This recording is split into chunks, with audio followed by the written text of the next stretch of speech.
Neste bloco, nós iniciaremos o tópico de Estatuto da Cidade, conforme está no conteúdo programático.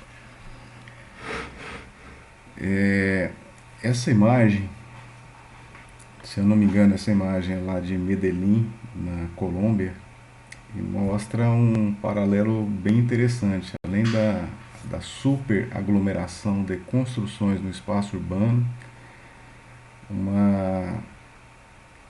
uma incipiente vegetação que ameniza aí a interação aí das construções na paisagem urbana.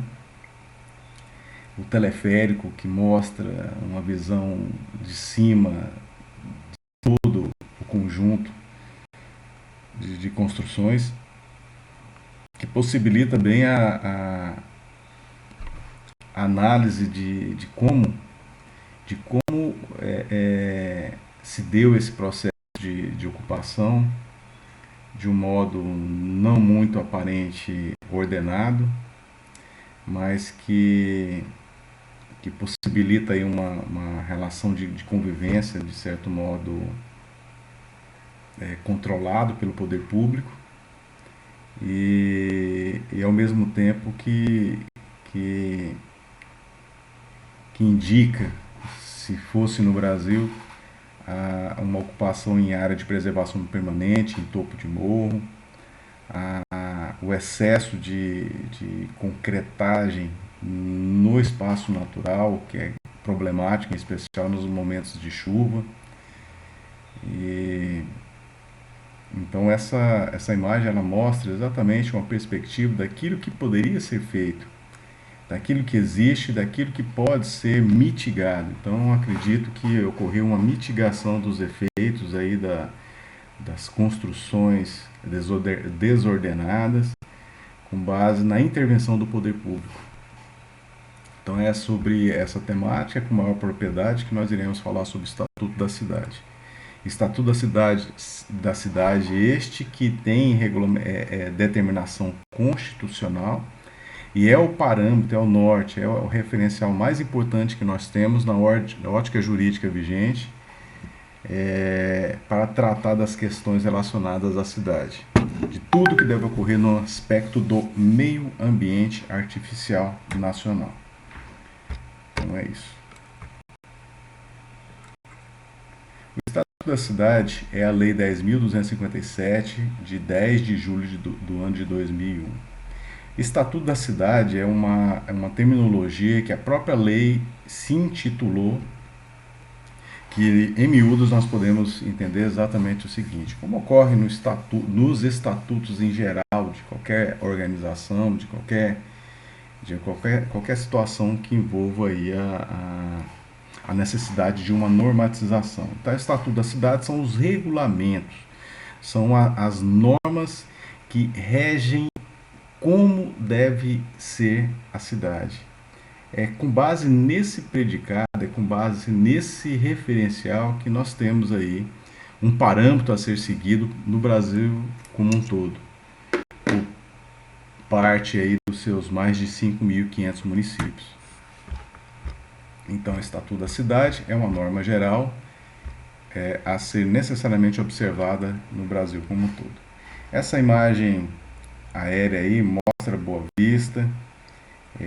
Aqui mais abaixo, onde está o cursor, está aqui a Orla, Taumanã, onde iniciou Boa Vista como um todo. Então, nesse início, nós observamos que mais de um século depois, Boa Vista se expandiu até um determinado momento ordenado, por volta da década de 40, que é exatamente esse arco que eu estou desenhando com o cursor, e depois começou a ser desordenado, um crescimento um pouco descontrolado.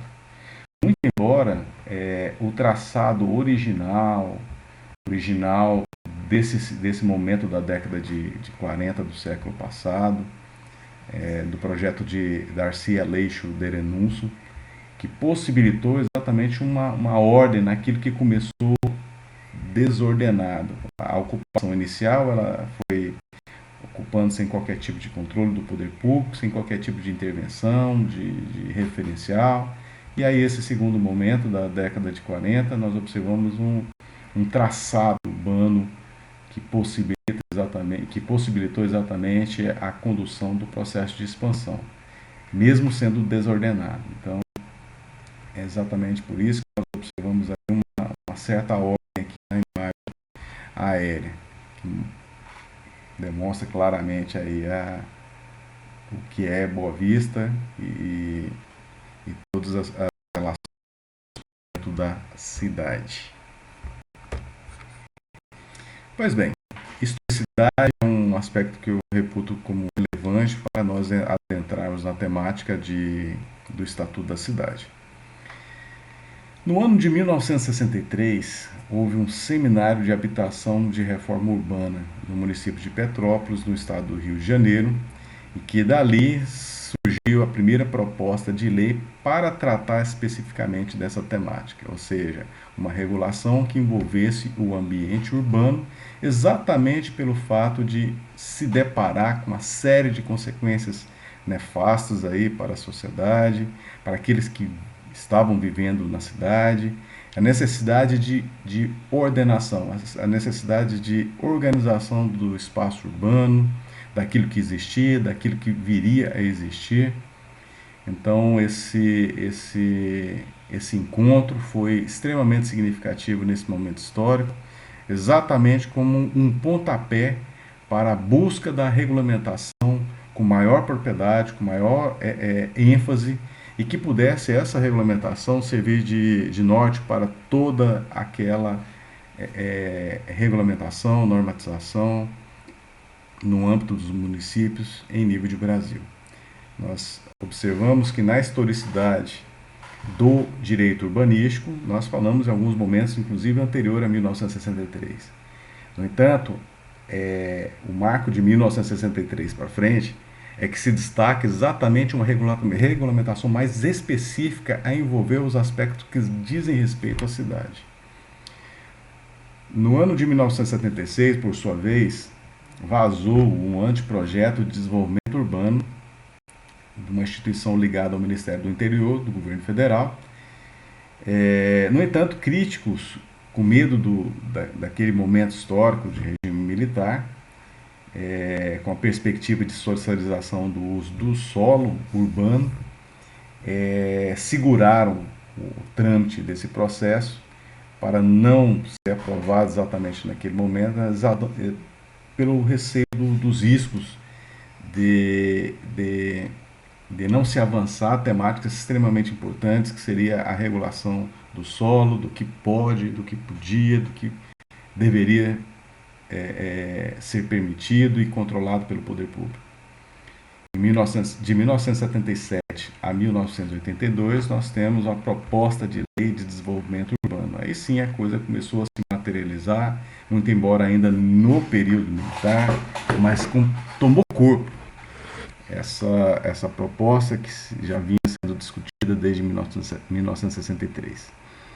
Em 1983, nós temos um projeto de lei 775 que trata do desenvolvimento urbano, o que foi rejeitado exatamente por essa perspectiva do momento histórico não ser adequado e uma aprovação seria extremamente temerária naquele contexto.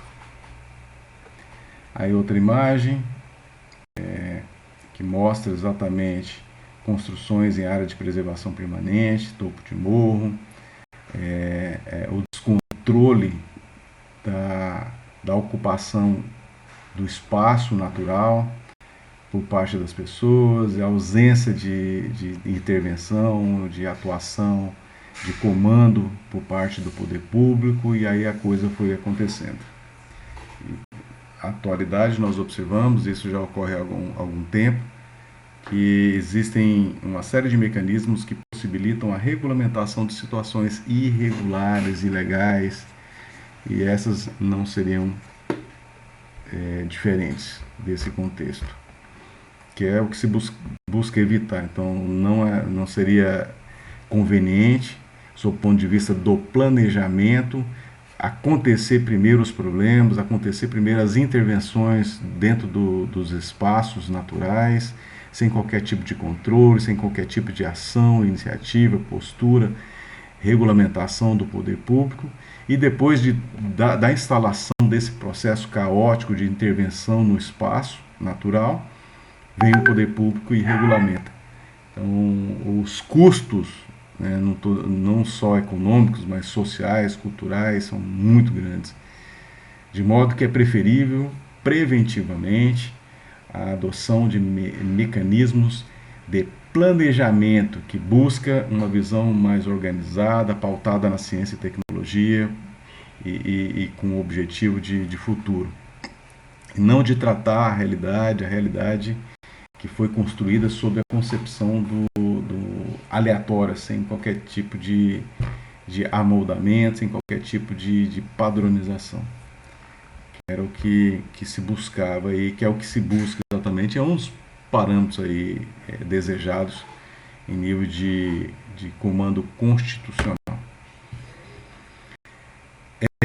Na sequência da evolução aí dessa temática, nós temos o Fórum Nacional de Reforma Urbana, que é o FNRU, em que propôs uma emenda popular à discussão da Constituição da República Federativa do Brasil, que foi promulgada em 5 de outubro de 1988. Então, antes dela, evidentemente, esse fórum foi muito ativo, pôde participar efetivamente, ao mesmo tempo contribuir em várias situações que puderam ser objeto de discussão, tendente à incorporação no texto final aí da Constituição.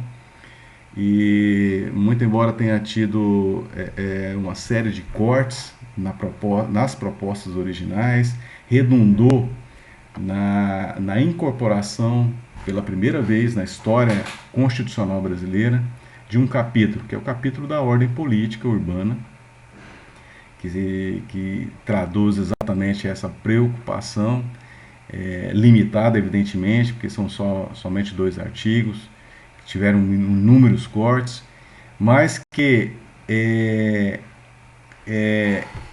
possibilitou, não pode ser deixado de lado essa percepção, possibilitou exatamente uma regulamentação do texto da Constituição à lei. Então, muito embora a própria Constituição ela não explique detalhadamente algumas questões extremamente importantes do ponto de vista do ambiente urbano ou artificial, observou-se aí que a própria Constituição possibilitou a sua regulamentação por meio de lei, e o Estatuto da Cidade é um desses mecanismos. Nós temos no ano de 1989 o projeto de lei 181, do senador Pompeu de Souza, da Câmara dos Deputados, do Senado Federal. Projeto esse que foi aprovado e posteriormente encaminhado à Câmara dos Deputados, e lá teve a numeração de projeto de lei 5.788 no ano de 1990. E o trâmite, evidentemente, ele não foi o encaminhamento do Senado Federal para a Câmara dos Deputados foi de certo modo rápido, mas a discussão tendente à aprovação de algo que possibilitasse a regulamentação dos artigos 182 e 183 da Constituição demorou vários anos aí, como nós observamos, porque a lei que estabelece o Estatuto da Cidade é do ano de 2001. Então nós temos mais de 10 anos aí de discussão. Pois bem, nesse contexto da discussão desses projetos de lei, tanto no Senado quanto na Câmara dos Deputados, o Fórum Nacional de Reforma Urbana participou ativamente. Então, todos os avanços que foram incorporados na redação final do Estatuto da Cidade, teve aí a participação significativa do mencionado Fórum.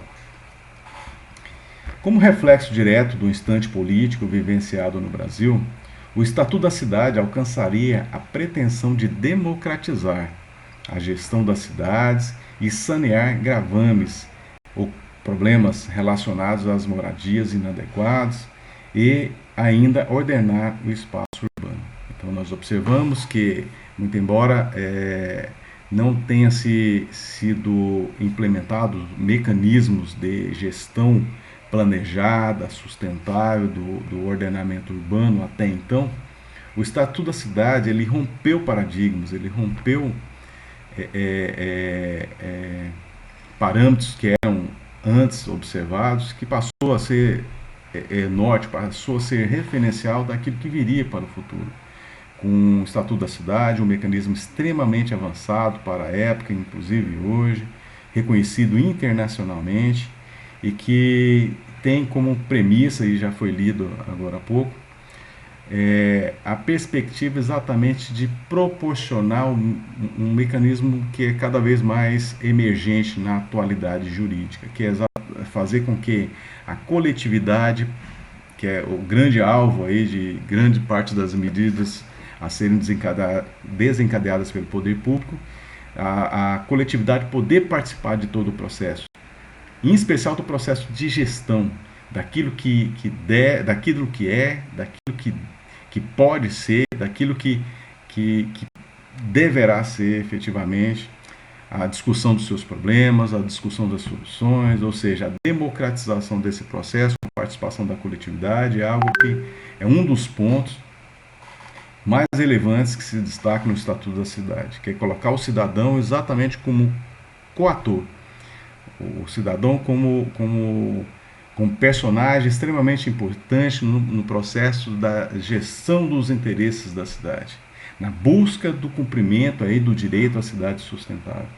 Então, o que nós observamos exatamente na democratização é fazer com que a sociedade ela interfira ativamente nesse processo, mas com opinião qualificada, de modo exatamente a proporcionar um melhor planejamento da gestão da cidade. Isso exatamente tendo como consequência a ordenação do espaço urbano. Esse é um parâmetro que não pode ser negligenciado, muito menos preterido.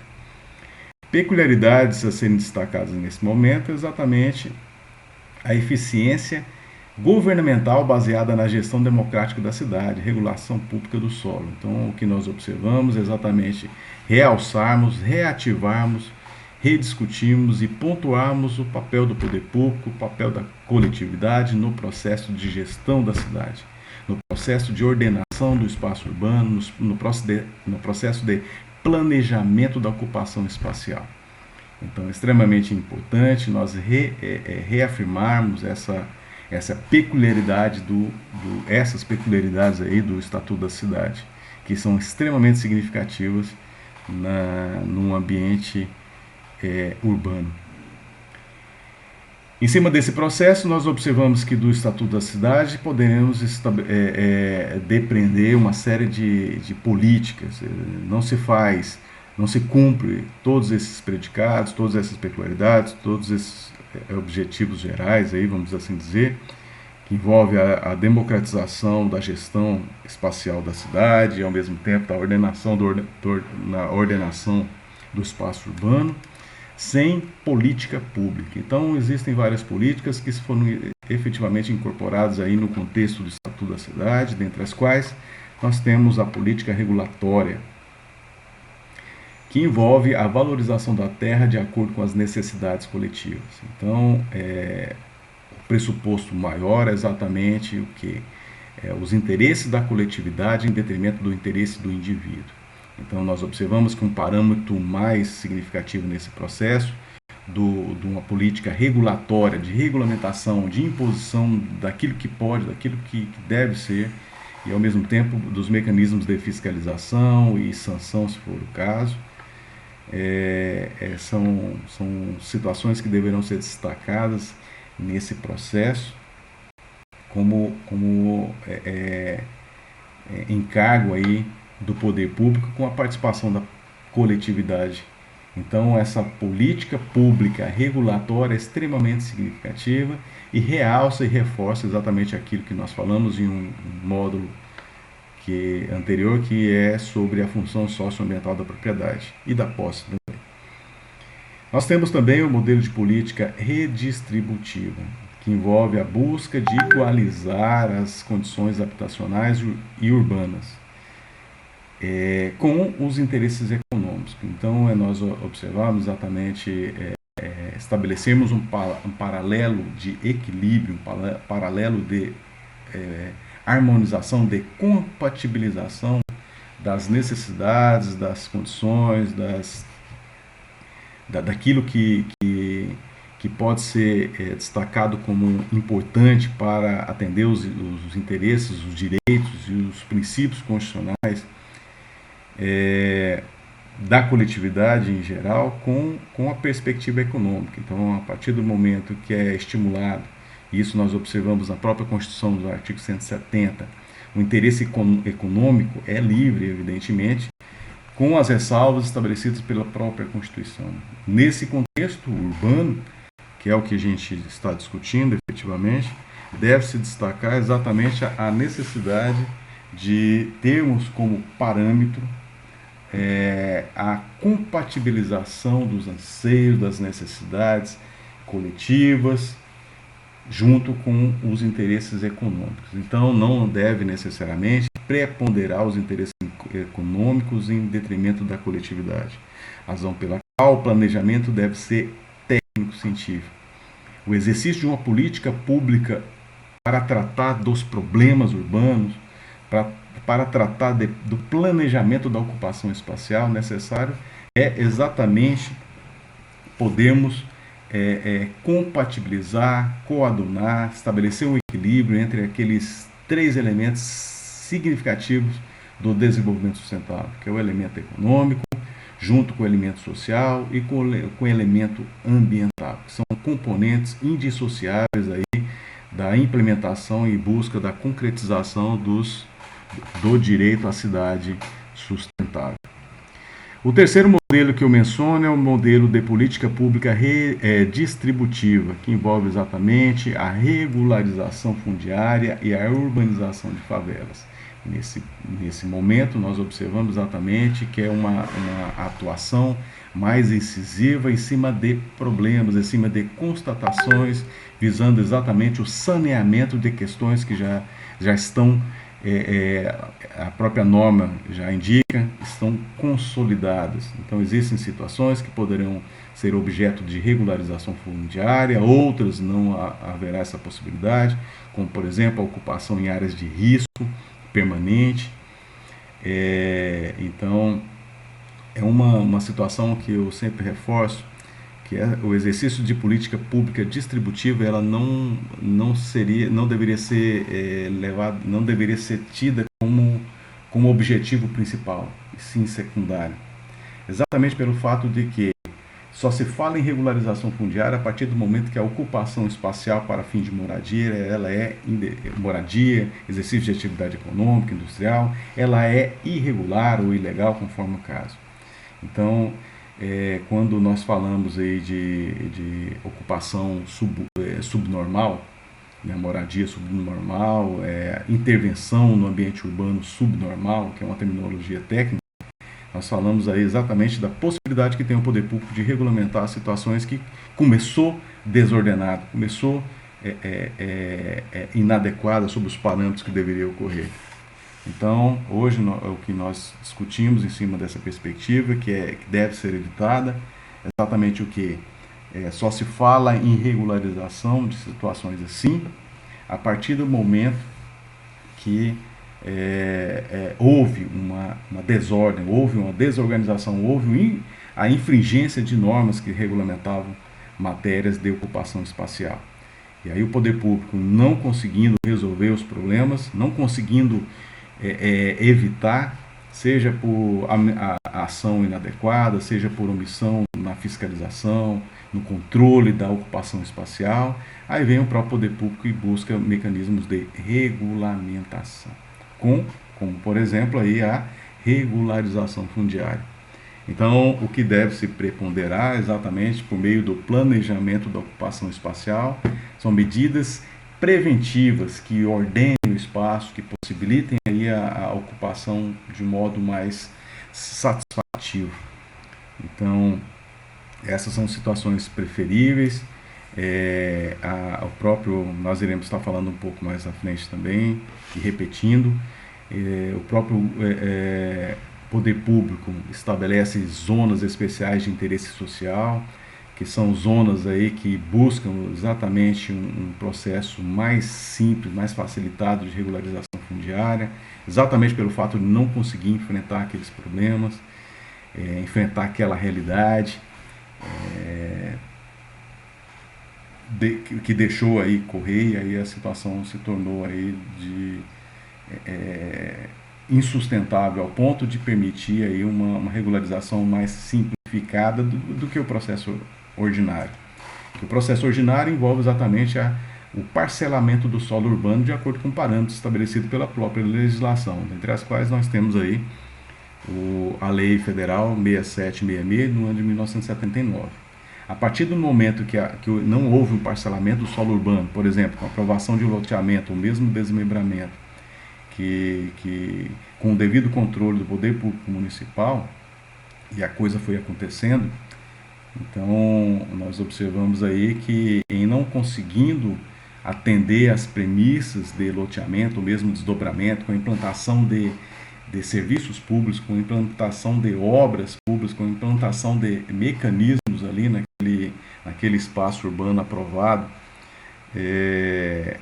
nessas áreas que não se observou esse processo de prévio acompanhamento e inserção aí do mínimo para aprovação de empreendimentos como vias, como prestação de serviço, como disponibilização de água, tratamento sanitário, energia, telefonia, transporte público, etc. Então, a partir do momento que não existe isso, porque não houve um aval prévio do poder público, buscou-se, por meio da regularização fundiária, exatamente se amoldar, atender à realidade e, ao mesmo tempo, minimizar as regras que possibilitariam aí uma otimização na garantia do direito à cidade sustentável. Então, é o que se busca evitar, mas a partir do momento que não consegue, não existem mecanismos aí de enfrentamento mais efetivos, e aí o poder público cria, em alguns momentos, aí, mecanismos de regularização fundiária. Então nós observamos em várias situações, o Estatuto da Cidade não é diferente nesse processo, Código Florestal também não, nós temos aí a lei federal que estabelece o programa Minha Casa Minha Vida do mesmo jeito. Então, em vários momentos, a partir do instante em que o poder público se depara com uma situação que não consegue enfrentar, ele busca mecanismos de minimizar aquilo que deveria ser o certo, né? Ou seja, deveria se dotar de todos os meios necessários para depois permitir a implantação de projetos, em especial projetos sociais para pessoas de baixa renda, né? Então não é justificável nos dias de hoje, em especial com base na própria Constituição, no Estatuto da Cidade, aprovar empreendimentos depois deles instalados inadequadamente. Então, a própria sociedade ela será vitimizada novamente dentro desse processo. Por quê? Porque não houve a intervenção adequada do poder público naquele contexto. E o custo social, custo econômico e cultural é muito grande. E aí nós observamos construções em área de preservação permanente, área de risco, exatamente ao lado das margens dos cursos d'água. Então o efeito das inundações aí é muito grave. A qualidade de vida das pessoas que vivem em ambientes assim é muito preocupante.